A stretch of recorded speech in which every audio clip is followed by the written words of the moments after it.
Why, hello there. In this video, we're going to be talking about overcoming obstacles in relation to divorce. She said, do you really want your child growing up thinking this is what love looks like? Hi, and welcome to our YouTube channel with VanishingWheelchair.org. My name's TJ Shimeld. I'm the president and co-founder of the Vanishing Wheelchair. Today I'd like to share a little bit with you about another personal obstacle that I've overcome is divorce. We've done a series now of overcoming obstacles where I've shared about a car accident I was involved in, how that eventually led to bankruptcy, and then shortly after that I had to deal with a divorce. Between the bankruptcy and the car accident, there was a few years, but the bankruptcy and the divorce was kind of going hand in hand. And either event is a very stressful event to go through. To say the least, it was difficult. With my wife, Jennifer, and I, we had been high school sweethearts. I had met her during my senior year and she was a freshman. We both had gone to try out for a play. It was my first play. My best friend had talked me into trying out for play. Her best friend had talked her into trying out for the play.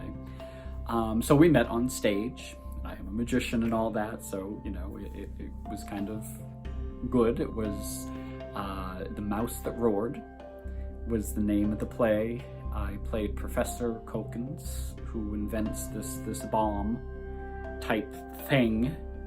It's a very interesting play. Jennifer actually played my assistant on it, one of my assistant and students, and so that's how we met. And our first date was on January 13th. It was a Friday the 13th, believe it or not. We went to a movie, which was Mary Shelley's Frankenstein.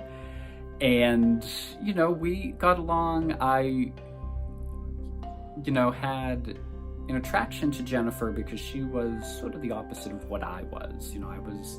I'm a performer, I like being on stage and all that, but when I'm not on stage or in front of the camera, I'm a rather shy person to myself and all of that, and, straight A student kind of thing. Jennifer back then had, just a difference about her that was very attractive to me. And so we dated, and we were together for years. She had joined me at, when I was in college. She went to an art school that was in the same town as the theater, as we called it. It was Marco the Magi's production of Le Grand David and his own spectacular magic company in Beverly, Massachusetts. This was a show I saw when I was 7 years old that got me interested in magic, that I was able to join that show, and Jennifer joined as well, and she was a dancer on stage and an on-stage assistant, and I did magic in the lobby and was on stage, and so we shared a lot of things, had a child. We moved to North Carolina as we were seeing that as I was looking at our expenses, Beverly, Massachusetts was very expensive to live in, that we needed to do something, and something drastic. So we moved our family to North Carolina. My parents joined us within 6 months after, and eventually Jennifer's mother joined us here as well. So we kind of got all the family down here. And, Jennifer and I just had sort of grown apart a little bit. There was a lot of things, because we were so different in the beginning, is what attracted us to each other.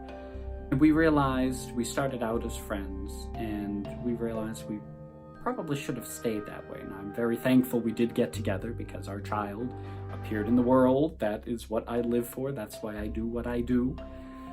And, we, to the outside world, you know, everybody thought, you know, we looked like brother and sister, we were such the perfect couple, all of that. But, you know, personally, we had our differences, we had our difficulties. We both came to the conclusion that it would be better for us to separate. And it was a tough conclusion because we were both staying together for our child. And I remember actually seeking out, very difficult time, seeking out some advice actually from my employer at the time. Had a call-in type thing where I could speak with a therapist, and I was talking to her and saying, you know, I didn't know what to do because I wanted to stay for our child. And the piece of advice she gave that really struck me and really made me determined to pursue the divorce was, she said, do you really want your child growing up thinking this is what love looks like? And something clicked in me when I heard that, and I realized, no, this isn't it. And in the state of North Carolina, you need to live separately for a year.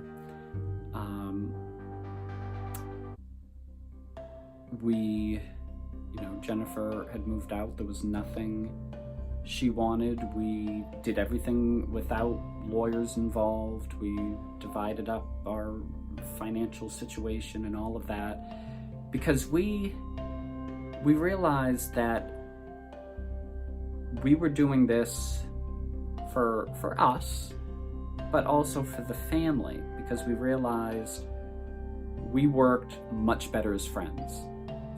And yes, it was difficult. I won't lie, after the divorce and the separation, I went through depression.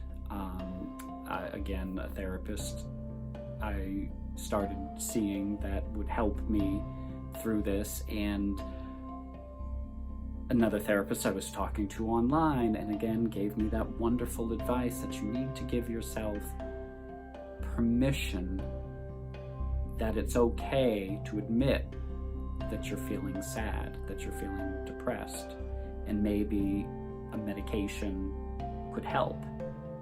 So I did see a doctor. I did get on, he prescribed citalopram, generic Celexa, for me at a low dose, and it really helped me because I didn't, my going through a divorce and all of that and depression, it's like my mind would get stuck on these cycles that I just couldn't get through. Now I was still getting up, still going to work, still doing everything I needed to do. Like, life out here looked great.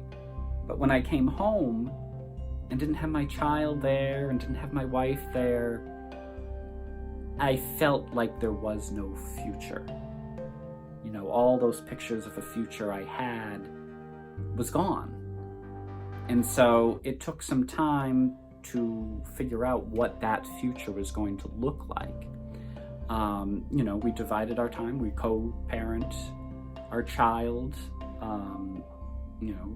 with me 4 days a week, with her 3 days a week. Actually, it's 3 and 3, and there's like a choice day in there.